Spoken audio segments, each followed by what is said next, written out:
I was watching one of the LEGO live streams recently, and on there they were like, hey, do you guys all have your SigFig parts ready for Chicago? And instantly when they said that, I went, oh my god, that's something I never thought of. So thank God I was watching that podcast. But that basically means that I have less than a month now to order all the SigFig parts I need for BrickWorld Chicago, so I gotta get to it. So the reason it's so important to get all your SigFig parts and everything like that before BrickWorld Chicago is because when you go to the LEGO conventions, you trade your SigFigs with other creators. You know, everybody kind of makes a fig that looks like themselves, and it's kind of like trading a business card. So that's exactly what my plan is. I don't want to show up and get SigFigs for people if I can't give them in return, so I'm going to create mine here, and I'm very excited about it. Of course, I could just give them the figure, but I'm a little bit extra, so I want to make some special packaging to go along with it. And that's exactly what I'm going to do in this video, but first we need to go to the BrickLink store and start buying some parts. So right now I'm actually on BrickLink trying to place all the orders for all the SigFig parts. So obviously this is the original SigFig here, but this is the SigFig that I'm going to be giving out at BrickWorld Chicago just because of the price and the availability of the yellow pants. But I went through all the SigFigs that I had. I realized I do have a bunch more torsos than I thought I did, a bunch more heads as well, and even a decent amount of hair pieces. So what I'm really missing is just a lot of pairs of pants. So basically what I've done here is I've created a SigFig wish list here on BrickLink with all of my SigFig parts. So I've got the 2 torsos there, the hair piece, as well as 2 different variations of pants. And then I've also got the 2 variations of the head here. So basically of the 2 variations, I'm pretty much going to go with this one. And then once I'm there, I check all the ones that they have for sale.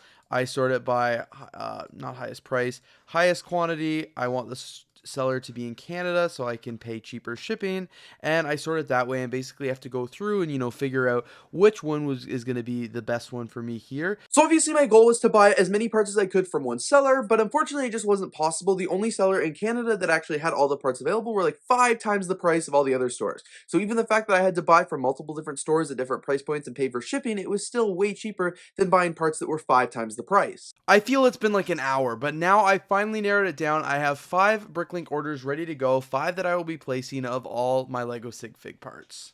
Oh man, look at me go. 5 BrickLink orders placed in like 5 minutes. That is insane. Ordering these SigFig parts has been expensive. Then like you guys saw, the parts started to arrive and I did a haul on my YouTube channel. It's pretty ridiculous that this here is $150 worth of minifigure parts. That's just bonkers. Now that I have all the parts together, it's time to start assembling those SigFigs. Alright, so I've got 41 SigFigs ready to go, all built, all assembled, and ready for BrickWorld. So now that the SigFigs are assembled, like I said, I wanted to make some special packaging to do it. So first, I have to head to the dollar store to actually get the bags and some cardstock. So I think I'm going to go with these bags here because I can get 36 for $1.25, and then with that, I'll buy this thing of cardstock. What I think I can do is take the cardstock, cut it into 4 different pieces, and make little inserts for these bags, and kind of have like a SigFig backing. Originally I was thinking I might get these bags just because they look really nice and they're a little bit more clear, but I don't think they'd heat seal as well, and they were a little wonky with the size of the cardstock, so I would have had to buy some Bristol paper, and this is just going to be easier.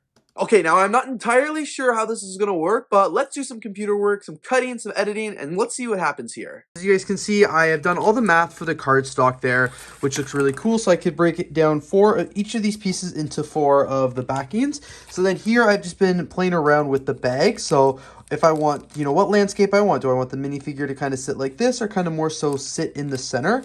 This is what it looks like here in the center, and obviously it would be stuck up by a stud or on the side. So I will have to figure that out and kind of decide there. I also want to see if I can heat seal it or if I have to just like fold it over and tape it down. I would prefer heat sealing because it would look better, but it might destroy the packaging. So let's see. Sweet, so I actually think the heat sealing works. It looks really nice, but I'll cut it off and see for sure. I have a better idea for the design if it was actually the horizontal way, but I think vertically it just looks nicer in the package. So now speaking of design, it's time to finalize it here on the computer. I told you guys I wanted to have it vertical because I think it would just look better in the packaging, but I just cannot get a design that I like.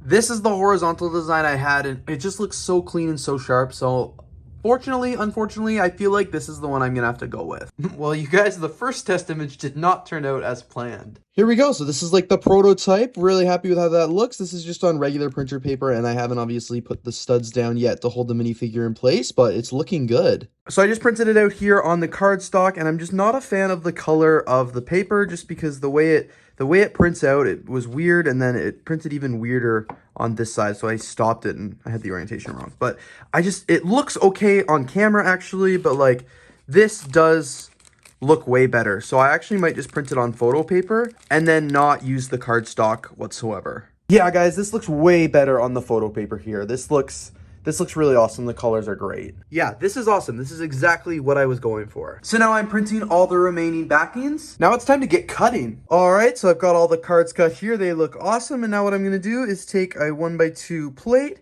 I'm gonna glue it on here and then add the Lego minifigure. This is what it's gonna look like. All right, I've got the hot glue gun here and I'm ready to glue the plates on to the backing. So I kind of have an idea. This is how I want it to look. All right, now it is glued on and it looks pretty good. Now just time to put it in the bag and get it heat sealed. I have each bag here. I'm also putting a piece of the original cardstock in there just to keep it a little bit thicker because this paper is a little bit thinner. And then I'll also be putting in a business card in the back. This is what the assembled package looks like before I put it in the heat sealer to seal off the bottom. Sorry guys, this is a little bit blurry, but you get the idea. I put the minifigure pack on the heat sealer, press down, wait for it to heat up, and then pull it off, and then I'll just have to tidy up the edges a bit.